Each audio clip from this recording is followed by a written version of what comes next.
People aren't buying games anymore, and honestly, how can you blame them? The industry is a dumpster fire right now. Studios are panicking over falling revenue, pointing fingers at everyone except themselves. Ubisoft's stock crashed 40%. They're laying off thousands of employees, and their response is to blame market conditions, blame Star Wars for not being popular enough, blame literally anything that isn't their own catastrophic decision-making. PlayStation's killing us. We need more games. Raise the prices. What? But there's no reason to buy an Xbox right now. Close a game studio. Dog, we need more games. Costco won't even sell us anymore. Raise the prices again. Are you smoking crack? What the fuck are you talking? Legendary drops captured the absurdity perfectly. Imagine everybody telling you how useless you are while still demanding that you buy their stuff. And it's not because of some new trend or protest, it's because Gen Z isn't buying. And not out of choice, they've just been priced out of the hobby entirely. 5 years ago, $70 was supposed to be the ceiling.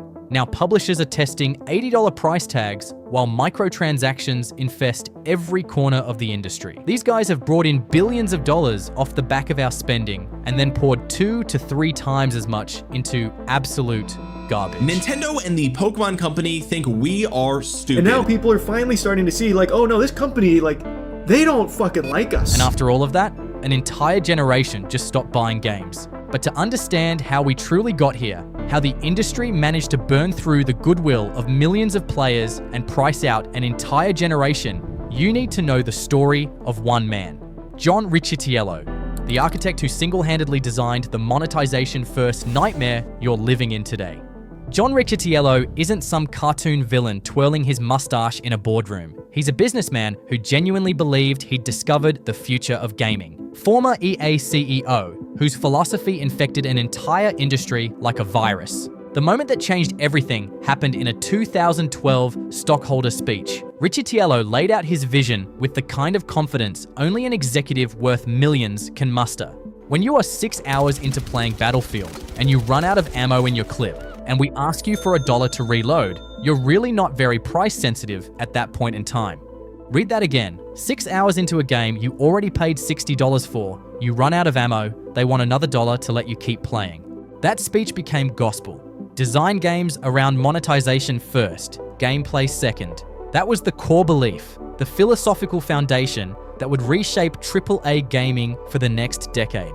Fast forward to 2022. Riccitiello's at Unity now, and he's got some thoughts about developers who don't prioritize monetization from day one. He calls them fucking idiots. He apologized later, but the mask had already slipped. That's what he actually thinks. If you're not designing your game as a money extraction machine from the ground up, you're an idiot.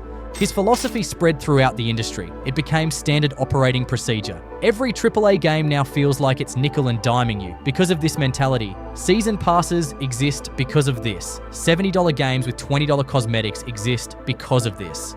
Riccitiello didn't invent microtransactions, but he legitimized designing games as monetization platforms first and entertainment second. His vision didn't appear overnight though. To understand how it took hold, we need to go back to where it all started. Early gaming was simple. You bought a complete product, you owned it. That was the transaction. Expansion packs added genuine value. Things like Shivering Isles for Oblivion or Undead Nightmare for Red Dead Redemption weren't sold back to you. They were full experiences built after the main game shipped. Games had to be finished before release because you couldn't patch them, so the relationship between developer and player was built on mutual respect. Then online connectivity changed everything. At first, nothing seemed wrong. Early DLC made sense because it followed the expansion pack model, giving you actual content that was worth paying for. But somewhere along the way, someone at Bethesda decided to test the waters. They added horse armor in Oblivion and charged $2.50 for something cosmetic that did absolutely nothing. People laughed at it, mocked it, but they also bought it. The test was successful. Then mobile gaming proved something terrifying to AAA publishers. You didn't need to win over everyone, just a tiny fraction of players. If you could psychologically hook them, you could make billions. And the AAA industry took notice. This is where the rot really set in. Legendary Drops explained what happened to AAA development. One of the biggest issues in AAA development is bloat. Bloated teams, bloated budgets, bloated management structures where nobody knows what the person next to them actually even does. You end up with departments built to manage other departments, pipelines so tangled you can't even see the final product, and a burn rate that is so high, it is a miracle that anything gets shipped at all. One developer put it even more bluntly when talking about why games keep releasing broken. Blame executives. This is mainly seen in the AAA scene due to time constraints placed on devs, along with poor management. Money is prioritized over quality for the big execs. And while you might think to yourself, wouldn't it make more sense to make a passion-filled good product that isn't a half-finished cash grab? And you would be correct, but try explaining this to them. He wasn't entirely wrong. Games do need to make money, and developers should definitely understand their audiences, and studios have bills to pay. The problem isn't necessarily the monetization itself, it's when monetization becomes the only goal. Riccitiello completely missed the fact that how you monetize matters. If it's done in a way that doesn't break the game, people will actually accept it. Star Wars: The Old Republic and Elder Scrolls Online both have subscription models, but if you're paying that sub, the microtransactions stay reasonable. Cosmetics, quality of life improvements, convenience features that don't break game balance or turn every session into a constant upsell. These systems respect the player while still making money. But many games would rather do it wrong because it's more profitable. Battlefield asking for $1 to reload your gun. Pay-to-progress systems that break game balance and turn every match into a credit card battle. Charging $70 for a game, then nickel and diming you with another $50 in day one DLC and season passes. That's exploitation, and it's what Riccitiello's philosophy encouraged. The difference is pretty clear. One adds to the game without punishing players, the other designs frustration into the experience so you'll pay to make it stop. Guess which one became industry standard? But what happens when you prioritize monetization over everything else? When you bloat your budgets to unsustainable levels? And when you design the price tag before you design the game, you get disasters. Catastrophic, embarrassing disasters that prove exactly why this model is collapsing. Mind's Eye should have been a slam dunk. One of the original creators of Grand Theft Auto was making a new open world game and everyone was excited. How could it possibly not deliver? Apparently very easily because it's barely playable, with frame rates in the single digits, faces that don't animate, and a story that makes no sense. Shoot somebody and they fall through the level, breaking your quest. It's so bad people think it should be taught as a lesson in what never to do. And even the lead actors publicly disavowed the game. How do you go from Grand Theft Auto to this? But that's nothing compared to what happened to one of gaming's most reliable franchises. Call of Duty used to set the standard for AAA shooters. Black Ops 7 proved those days are over. It's pretty much just a 4-hour campaign made of recycled Warzone maps, multiplayer that's unbalanced and boring, zombies mode that's underwhelming. The game is filled with AI-generated art, hundreds of dollars in microtransactions, and a $200 special edition for the truly dedicated. Angry Joe tore into it, and he wasn't alone. And all of this happened at the exact same time Microsoft announced price increases across the board. The audacity is staggering. Deliver garbage, charge more, then blame customers when they don't show up. At least with Black Ops 7, you could still play it. The same can't be said for The Crew. Players paid for The Crew, a racing game, and invested years customizing their perfect cars and building memories. Then Ubisoft shut down the servers. The game became literally unplayable, and the message players received was helpful. Why not check the store to purchase your adventures? If you go on YouTube, you'll find people who were cut off in real time in the middle of gameplay. Over 10 games like this were shut down in 2024 alone. You never owned any of this, but if you think that's bad, at least The Crew had a few years before it died. Some games don't even get that. 8 years in development, somewhere between $200 and $400 million spent. Conquered was designed as a hero shooter with a $40 price tag in a genre that had gone completely free to play. Launch numbers: 697 peak players on Steam, around 1,300 on PlayStation. About 25,000 total copies sold across all platforms. Sony shut it down after 14 days, refunded all purchases, and closed the studio. Sony had envisioned this as the beginning of a new blockbuster franchise on par with Star Wars. Internal reports revealed a culture of toxic positivity where critical feedback was ignored. The failure came down to one simple thing: they designed the monetization strategy before checking if anyone actually wanted the game. Then there's the franchise resurrection everyone begged for, which turned into exactly the nightmare people feared. Fans begged for Skate 4 for over a decade. EA announced it would be free to play, and everyone saw the disaster coming. They replaced Coach Frank, the beloved tutorial character, with an artificial companion. The AI makes up fake skate slang and talks in corporate language without any authenticity. Sorry to be a stickler for details. Want a little hardcore plaza trivia? Shut up! The first ever shop demo was held here. Want a little hardcore plaza trivia? You just gave me. The first ever shop demo was held. Yeah, keep driving, you droid rust bucket piece of shit The clanker! entire gameplay loop is basically reduced to completing challenges to level up your store, unlock cosmetics, and repeat. No skate, no spot battles, no haul of meat. They removed bone-breaking mechanics to sell $150 currency packs while calling it early access. They weaponized nostalgia and replaced the heart of the franchise with a hollow free-to-play extraction model. And these aren't isolated incidents. The Culling 2 peaked at 249 players and was pulled after less than a week. Babylon's Fall peaked at 1,188 players, dropped to 1 concurrent player, and shut down in 6 months. Marvel's Avengers lost 96% of its player base in 2 months, despite having the Marvel IP backing it. All of them designed around monetization first. All of them forgot to ask the most basic question: is the core game actually fun? This is Riccitiello's legacy, an entire generation of games designed to extract money from players who never showed up. And if you want to see Riccitiello's philosophy perfected into an art form, look no further than Ubisoft. The stock crashed 40% in 2024 alone, and there were massive layoffs. Of course, they blamed market conditions and pretty much anything other than the fact that they can't stop releasing half-baked garbage. Star Wars Outlaws charged $130 for 3-day early access. That was an 85% markup to play the game slightly sooner. What you got was shallow, repetitive gameplay, broken stealth mechanics, and an empty world that felt lifeless. The game sold around 1 million copies, a setback for a Star Wars title, and Ubisoft's response was to blame the Star Wars franchise for not being popular enough. Legendary Drops nailed why none of this is working. The reason that their games aren't selling right now is simple. It's because they suck and they're overpriced. Why would I pay $70 for Assassin's Creed Shadows when I could go pay $40 and play Black Flag? And he's absolutely right. Why would I play Starfield when I could fire up Fallout 3 with mods and make it look current gen? For veteran players, there is less reason than ever to buy these games. For younger players, it's financially impossible. And remember the Crew getting shut down? That was Ubisoft too. There's a clear pattern of killing games players paid for, removing access, and pretending ownership never mattered. CEO Yves Guillemot even said the quiet part out loud, talking about players getting comfortable not owning games. They're not even hiding it anymore.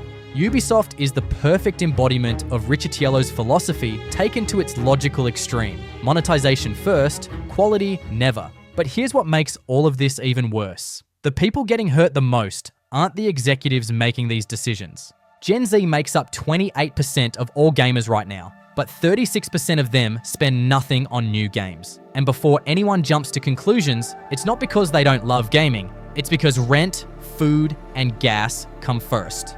Student loans are at historic highs. Credit card debt for 18 to 29-year-olds is the highest it's ever been. The job market is brutal. And to top it all off, the cost of living keeps climbing.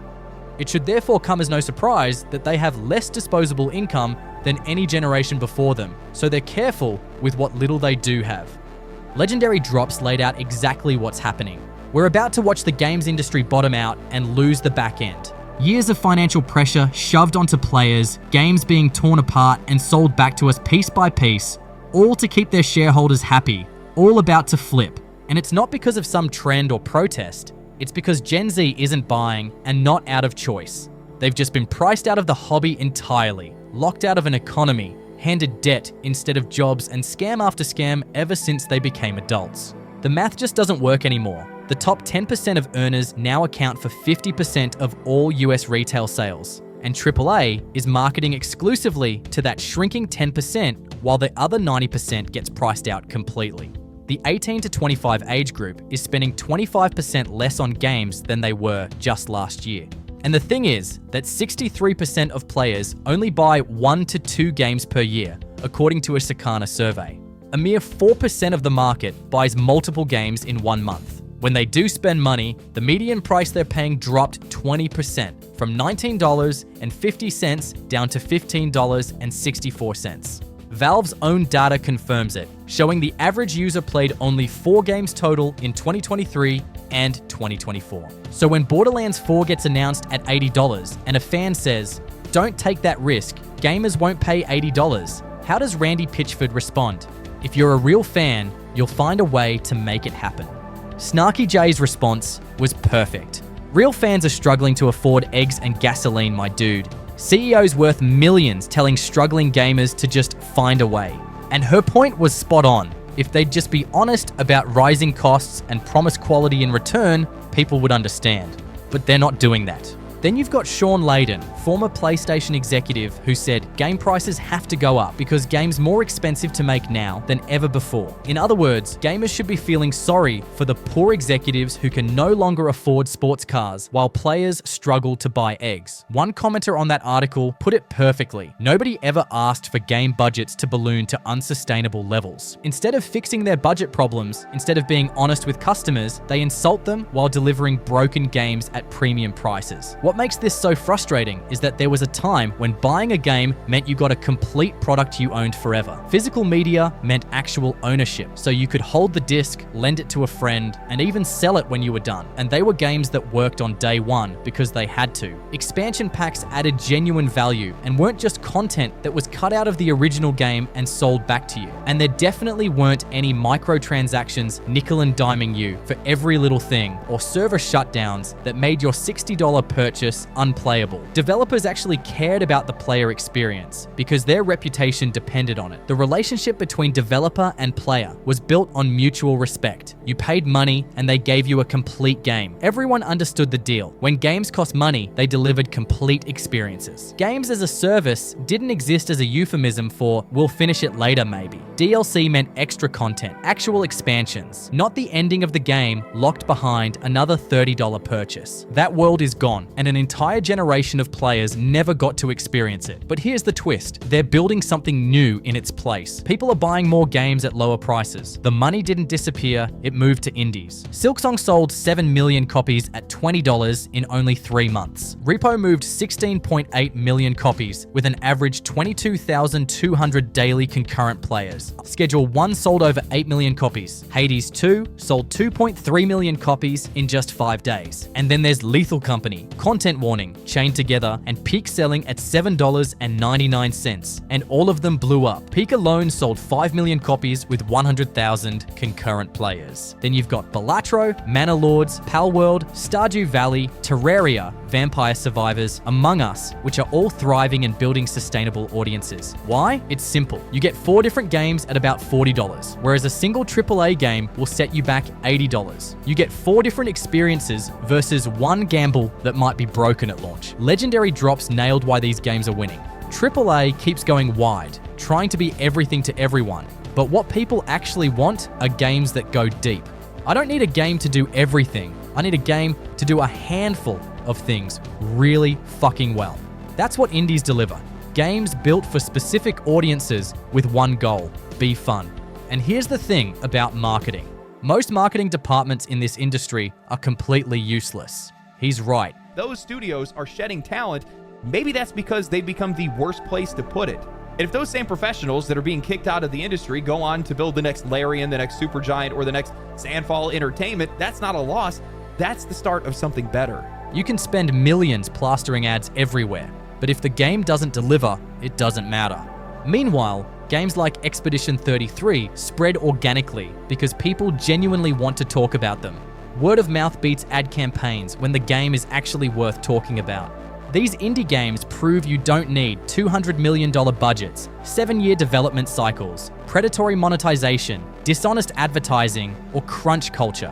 What you do need is a good idea, people who care, respect for your audience, and fair pricing. And here's the problem for AAA. Gen Z grew up watching Kickstarter scams, pre-order disasters, live service shutdowns, and loot box controversies. They learned to wait for reviews, research before buying, and never pre-order blind.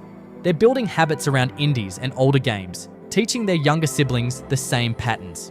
When they have more money later, well, these habits will already be formed. So, AAA should sit up and take notice, because if they lose a generation now, they won't be getting them back later. The AAA model requires 5 to 7 years of development, $200 million budgets, and massive sales just to break even. The audience is shrinking, The replacement audience is broke, and studios are getting desperate. Microsoft already laid off 9,000 people at Xbox. Ubisoft laid off 1,500. EA can't complete games because it's laid off every good employee. John Riccitiello called developers fucking idiots for not prioritizing monetization over everything else. Turns out the real idiots were the executives who listened and forgot to make good games in the process. AAA has a choice now. Respect your customers or watch someone else do it. Right now, someone else is doing it and they're winning. If you enjoyed this video, go watch this one on why game piracy is making a comeback. You'll love it.